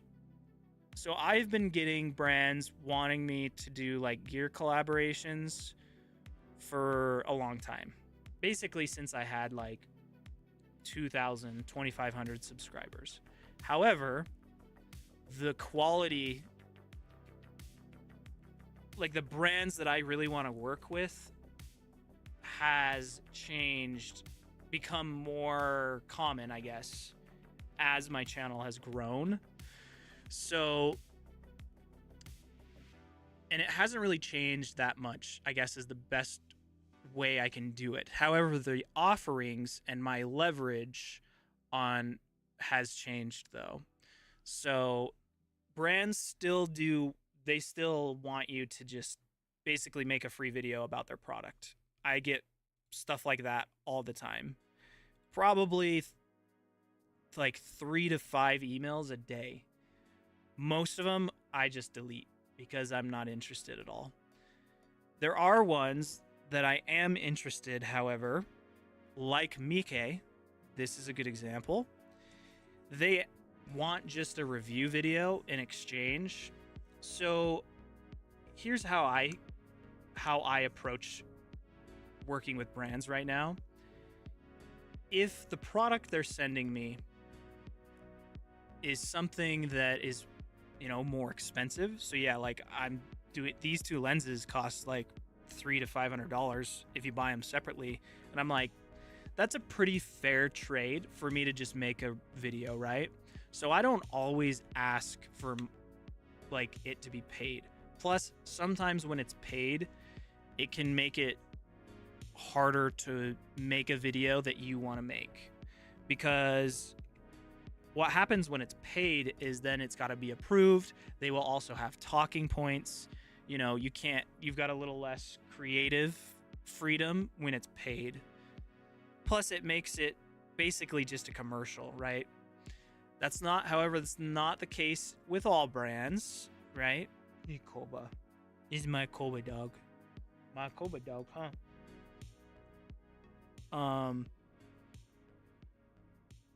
So the one thing that has changed, though, for example, is Ugreen. So Ugreen, you guys, I don't know if you guys have seen, I actually have an exclusive contract with Ugreen. So basically, I signed an agreement with them that I would not make any videos about any competitors' NASAs for a whole year. And they obviously have to pay for that, the exclusivity. And then they also do pay per video that I make about them. And they've done some integrations as well. Actually, one of the videos coming soon that I did at CES is an integration as well that I did at their booth. The reason why I said yes to that partnership is, one, because I probably wasn't going to be making any videos with any other NAS brands because I don't really care. But two, I also really like Ugreen. They are very, very easy to work with. They do have talking points, but they also are very open to my suggestions and ideas. So I really enjoy working with Ugreen, and after using their product, I really like it as well. And I feel like it's right in line, like it's not too far out of the scope of what I do. As in like storage solutions for videographers and photographers is right in line with what I do, right?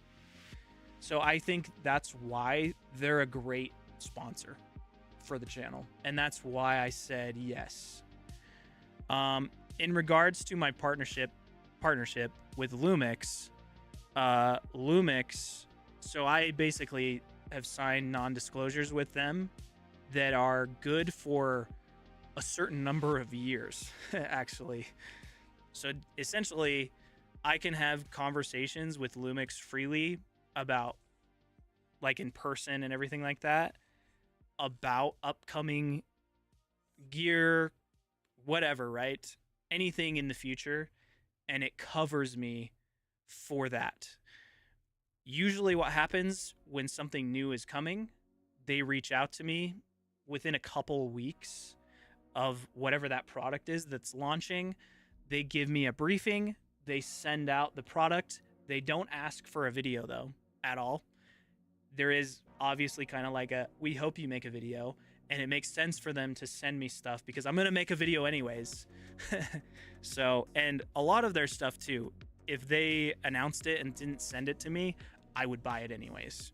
So it works out great because it's very non-biased, especially too, like you don't really see me making many videos on other cameras because I'm just not really interested in making many videos. I should make comparison videos because that is a value to people, but they don't.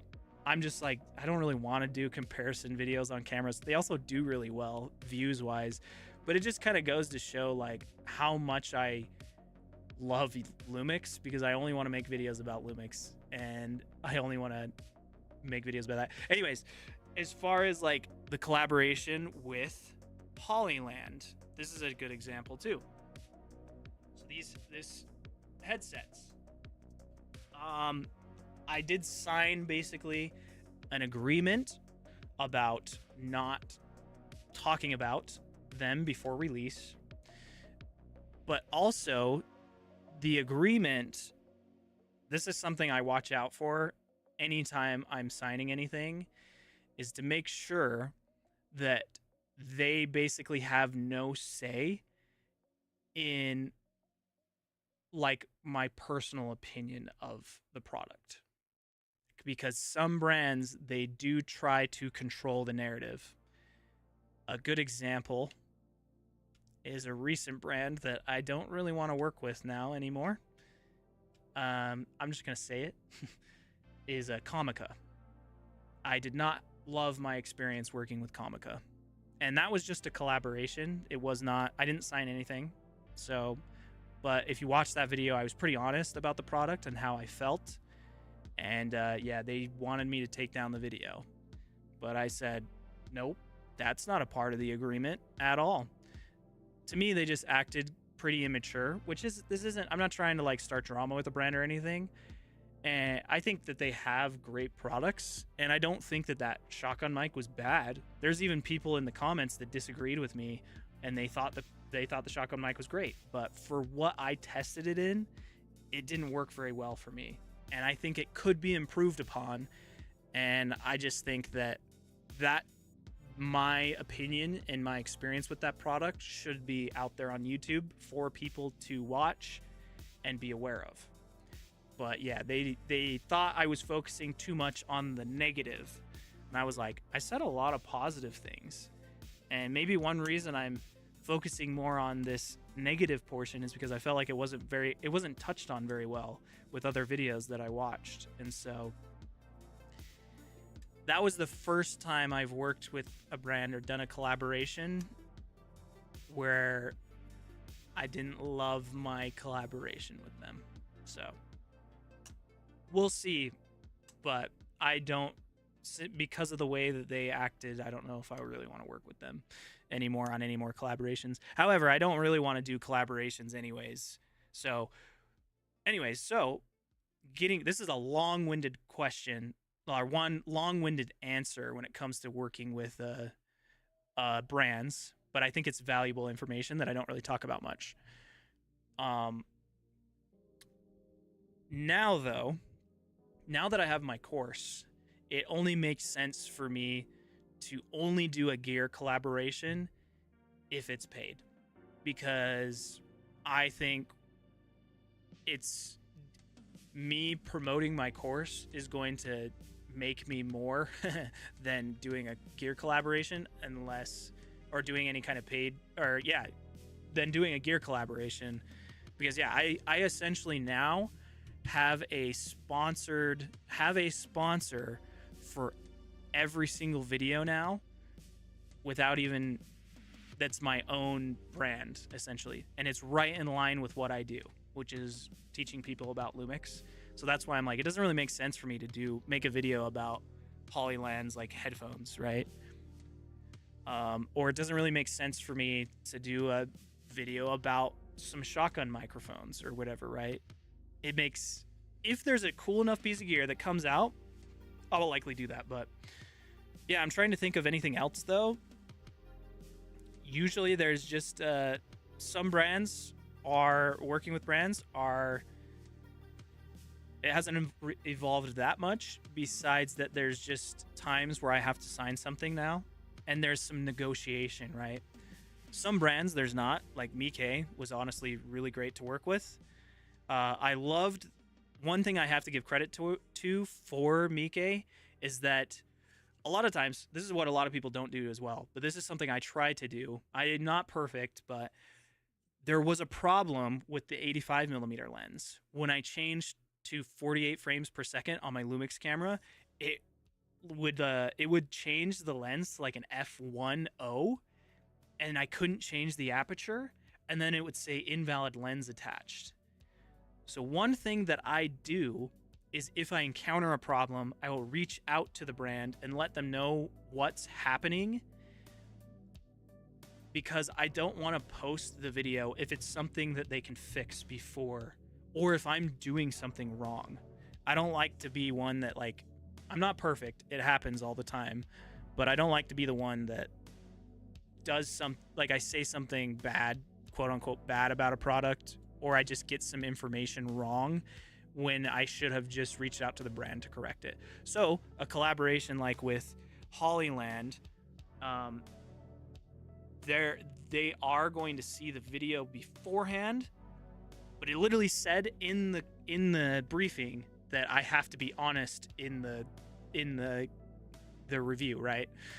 But they will see it beforehand, only because they want to correct any information that I may have gotten wrong. So, like, say the range was like, I don't know, like 100 meters or something, and I accidentally said it's 200 meters. They would say, can you correct that to 200 meters? Because that's actually the range. Or let's say I said the battery life was 10 hours and it was like 20 hours, or it's only 5 hours. That's the only reason they want to see the video beforehand. It's not so I can't, like, it's not for them to like make it like fit. If it's paid, it's a little bit different. They can make me say whatever I want because it's paid. It's basically just a commercial that's going on my channel. So, but yeah, like I said, Ugreen, I've come up with a script. They got the talking points. I just do it, and they're just like, "Yep, looks good." Like Ugreen, that's why I love working with Ugreen. So they're just cool brand, nice brand, easy to work with. So, anyways, that was a very long answer to your question, but great job on the website and designs, man. Got style, appreciate it. Yeah, before I release the course, I'm gonna answer these questions and then I gotta go.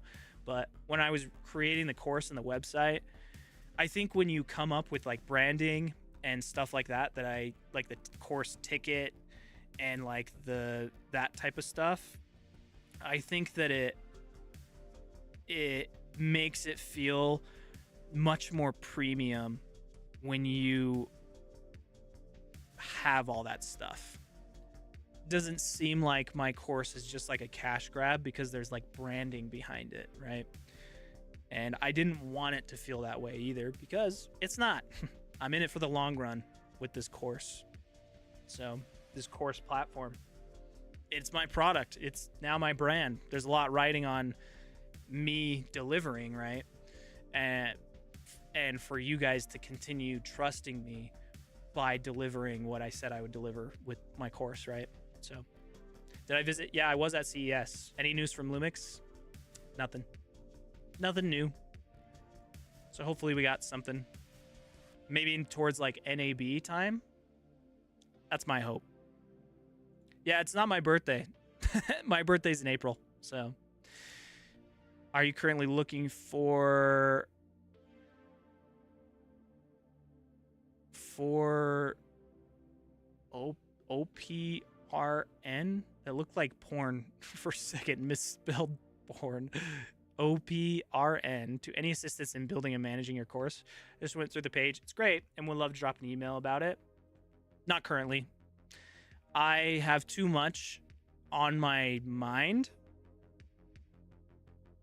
and I don't have the money to pay anybody to help with the course.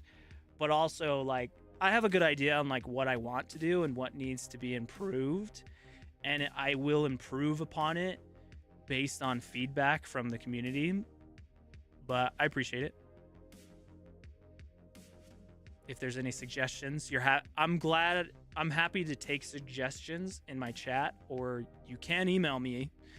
But right now, not looking in any guidance or anything when it comes to managing my course, because yeah, I have a strategy for it and everything that I think will do well. And yeah, even just in design and stuff, I know that it can be better. I'm not a web designer, right? I know that it can be better and everything, but not really looking at that right now. Maybe in a couple years, I'll look into that once the course is more fleshed out and finished. And then I can look at the website and everything. So, like, once I start doing YouTube, get people offering free stuff, I'd ask them to pay the taxes on it because the item is free, but the taxes still need to be paid. Yeah, I mean, that's true. That's true, but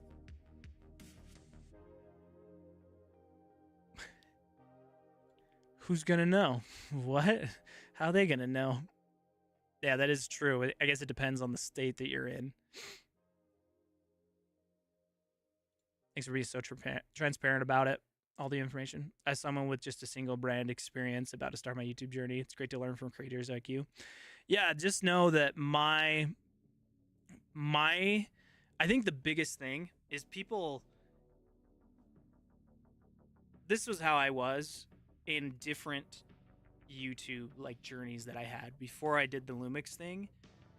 Is like people will seek out sponsorships or partnerships or collaborations, which I don't think there's anything wrong with that.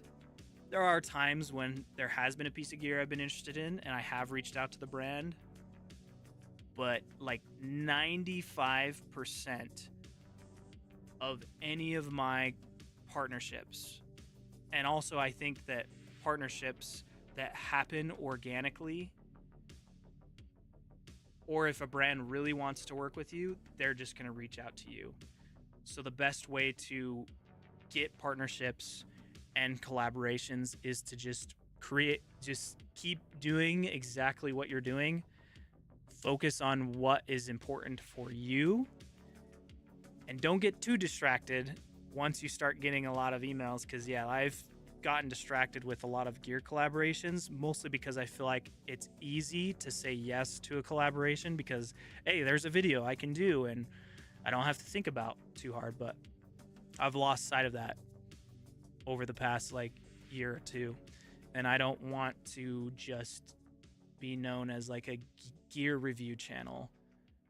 I want to be doing videos about Lumix. Speaking of which, Panasonic Australia is in my chat right now. Greetings from down under. Keep up the great work. Yo, I appreciate it, Panasonic Australia, for being in my chat. You know what? Lumix themselves has not even been in my chat. But we got Panasonic themselves, the whole bubble family, Australia, in my chat. I appreciate you guys stopping by. I appreciate you, Panasonic. You guys... Yo, did you know, Panasonic? You guys make pretty good cameras. Did you guys know that? I don't know if you're aware, because I know you guys make a lot of different things. You make pretty good cameras. Like, who knew? That's a great note to end on, is with Panasonic Australia coming into my chat. So anyways, I'm going to end the stream now. Sorry for the long-winded YouTube answer. But yeah, I'm happy to talk about it because I haven't really talked about it much, my experience and my approach to collaborations and sponsorships with brands. But again, anybody's interested in my Lumix Pro course, go down in the description, click the link, sign up, because at the end of this month, their 30% off will be gone. Once the photography section launches, which should be beginning of February, no more. It will never be as cheap as it is right now, is what I'm saying. So, thank you again, William. I just saw the notification too that you bought the course. I appreciate it. Thank you. I will be back again. There's probably going to be like 3, 4, maybe even 5 videos that come out before I live stream again. But I'll be giving an update again on progress on the course, what you can expect. Obviously going to be answering any questions in regard to Lumix or YouTube or even just professional work, whatever. Thank you guys. And I'm going to end with playing the trailer of the Lumix Pro course. Bye, guys. Power of your Lumix camera.